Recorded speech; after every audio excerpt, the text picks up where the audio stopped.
There was a house on a quiet street in a town called Mayfield, and every week, millions of American families gathered around their television sets to watch what happened inside it.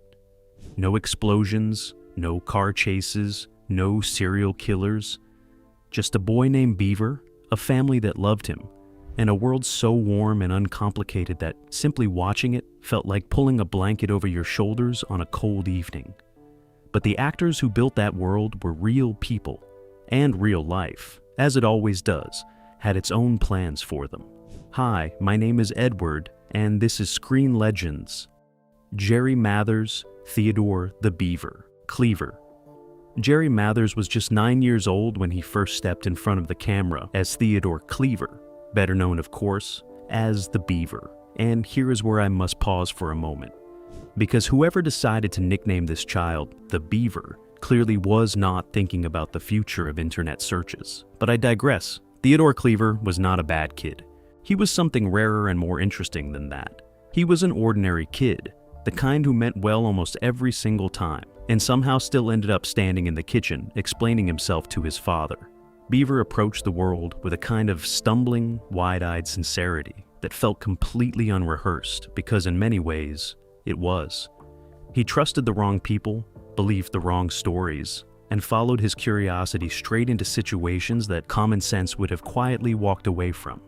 And yet, you never once stopped rooting for him. His relationship with his older brother Wally was the emotional engine of the entire show, not built on grand declarations, but on small moments of loyalty that accumulated over 6 seasons into something genuinely moving. Jerry Mathers today is 77 years old, and his life after Mayfield has been anything but uneventful. He served in the Air National Guard during the Vietnam era, a chapter of his life that was briefly and incorrectly reported in the press as his death in combat.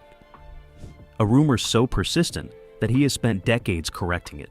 In later years, he faced a diagnosis of type 2 diabetes, which he addressed publicly and with considerable courage, becoming an advocate for health awareness. He has returned to the role of Beaver in reunion projects, including the 1983 television film and the late 1980s revival series, Still the Beaver. His net worth is estimated at around $5 million. More than the money, what Jerry Mathers carries is something rarer: the genuine, lifelong affection of an audience that never quite let go of the boy he once was.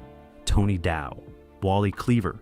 Tony Dow was 12 years old when he took on the role of Wally Cleaver, Beaver's older brother, and in many ways the unsung emotional anchor of the entire series.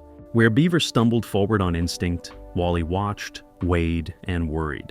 He was the teenager who already understood that the world was more complicated than it appeared, yet still chose kindness as his default. Wally endured the insufferable Eddie Haskell with a patience that honestly deserves its own award. He protected his younger brother not through lectures but through quiet, consistent presence, the kind of older sibling who showed up without being asked.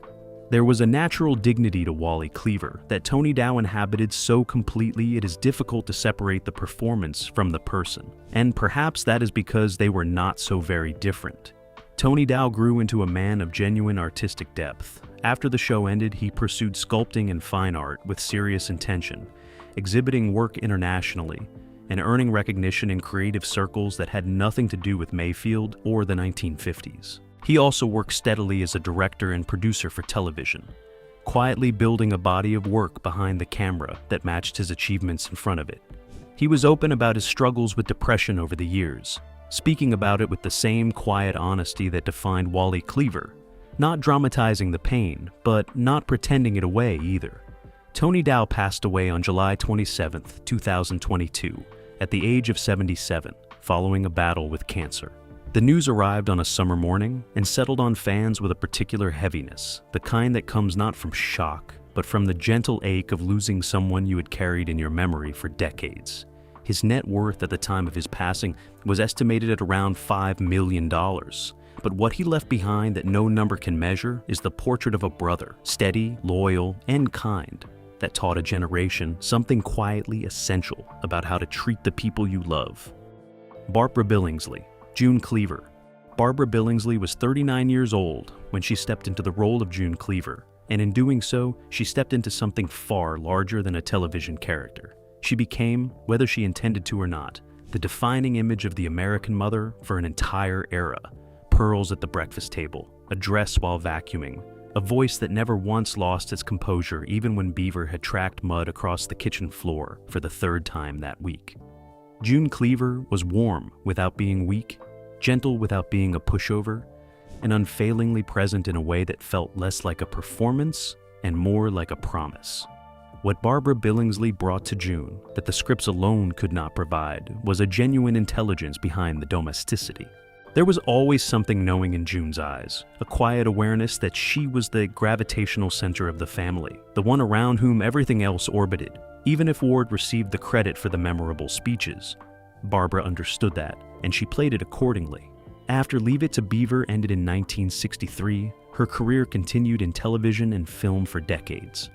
And then in 1980, she delivered what may be the single greatest celebrity cameo in the history of cinema, appearing in the comedy film Airplane as a passenger who, it turns out, speaks jive. If you have not seen it, please address that immediately. It is magnificent. Barbara Billingsley passed away on October 16, 2010, at the age of 94. She lived a long, full, and dignified life. Her net worth at the time of her passing was estimated at around $4 million. She is remembered not only as June Cleaver, but as a woman who played the role so honestly and so completely that generations still speak her character's name as shorthand for a certain kind of grace. Hugh Beaumont, Ward Cleaver. Hugh Beaumont was 46 years old when he took on the role of Ward Cleaver, and it is worth noting immediately that Hugh Beaumont was, in real life, an ordained Methodist minister. When you learn that, something clicks. Because Ward Cleaver was never simply a television father.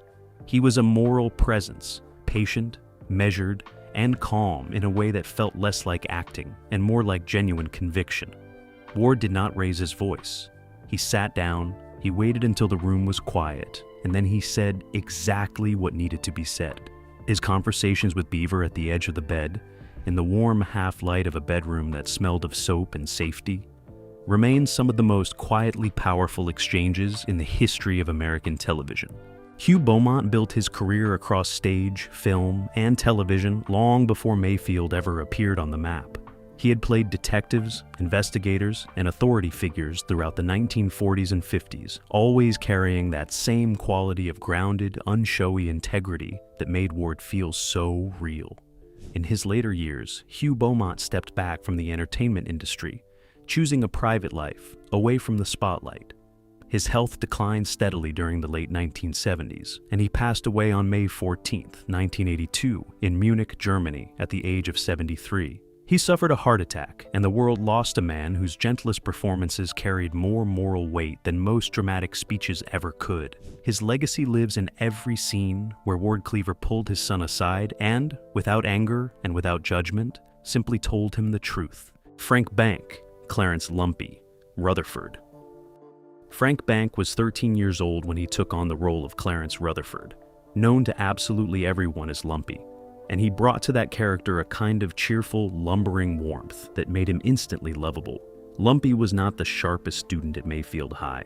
He knew it, his friends knew it, and somehow that knowledge only made everyone like him more. He was loyal, good-natured, and exactly the kind of person you want standing next to you when things go sideways.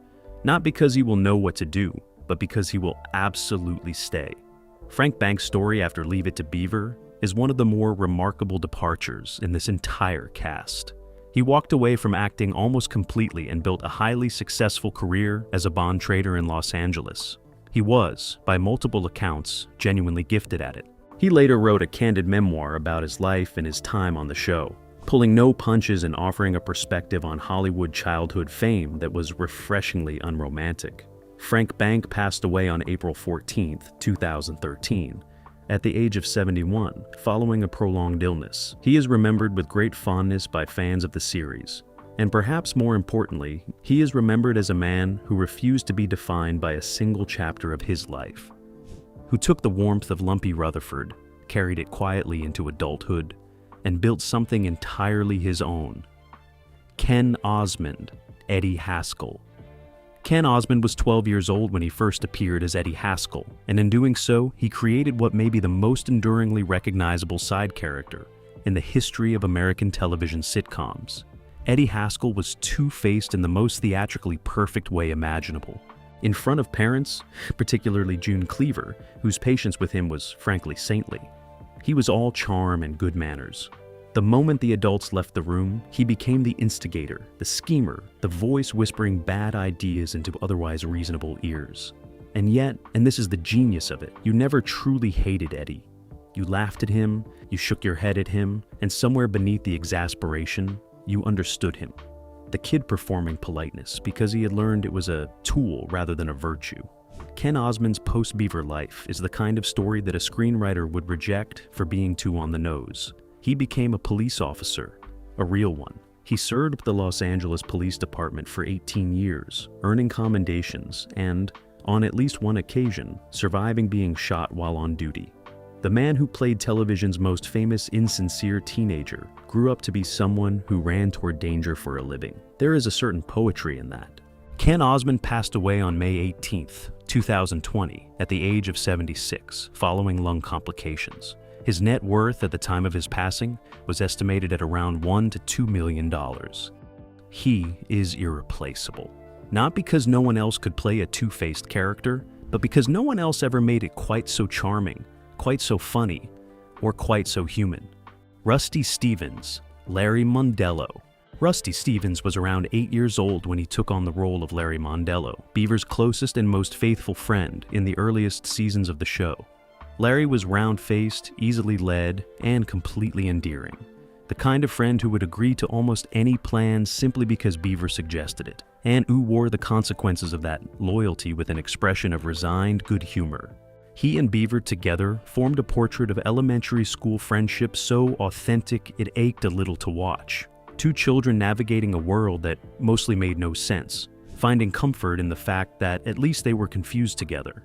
After his time on Leave It to Beaver, Rusty Stevens stepped away from the entertainment industry and chose a life of extraordinary privacy. Unlike many of his castmates, he gave almost no interviews, made no public appearances tied to the show's legacy, and built a quiet, private life entirely outside of the spotlight. What he did after Mayfield remains, to a significant degree, his own. His net worth and current status are not publicly confirmed, and there is something almost respectful about that. A man who gave a piece of his childhood to millions of viewers and then simply decided the rest of it belonged to him alone. Richard Deacon, Fred Rutherford. Richard Deacon was 40 years old when he stepped into the recurring role of Fred Rutherford, Lumpy's pompous, self-satisfied father and Ward Cleaver's colleague and neighbor. And it must be said, Richard Deacon played pompous with a craftsmanship that deserves serious appreciation. Fred Rutherford was the kind of man who delivered his own opinions as though they were press releases, who considered himself the natural authority in any room he entered, and who was almost entirely unaware of how transparently ridiculous he was. In other hands, the character might have simply been irritating. In Richard Deacon's hands, he was magnificent. Deacon was a prolific character actor whose face appeared across some of the most beloved American television of the 20th century, including The Dick Van Dyke Show, where he played Mel Cooley with the same sublime, put-upon dignity he brought to everything he touched.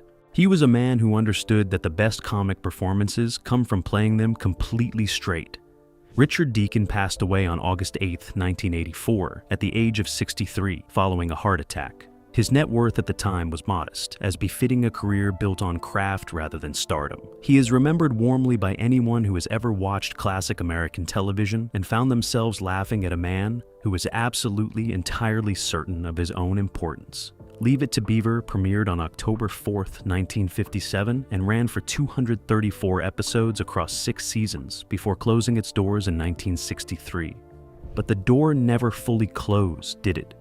The show lived on in syndication, in reunion films, in revival series, and most powerfully of all, in the memory of everyone who ever sat in front of a television set and felt, just for half an hour, that the world was a safe and manageable place. Most of the people who built that world are gone now. Hugh Beaumont, Barbara Billingsley, Richard Deacon, Frank Bank, Ken Osmond, Tony Dow. Each departure arrived with its own quiet weight, its own reminder that the people behind the warmth were human and mortal, as we all are. Jerry Mathers carries the flame forward at 77, a living connection to something that now belongs to television history. What Leave It to Beaver gave its audience was not realism. It knew it wasn't real. What it gave instead was something rarer, a vision of how life could feel if the people in it were patient with each other, honest with each other, and willing to sit down together at the end of a difficult day and simply talk. That vision mattered in 1957. It matters still. My name is Edward. This has been Screen Legends. If these stories have stayed with you, if you felt something watching these names scroll through your memory and land somewhere tender in your chest, then stay with us, because there are more legends still waiting to be remembered. We will see you in the next one.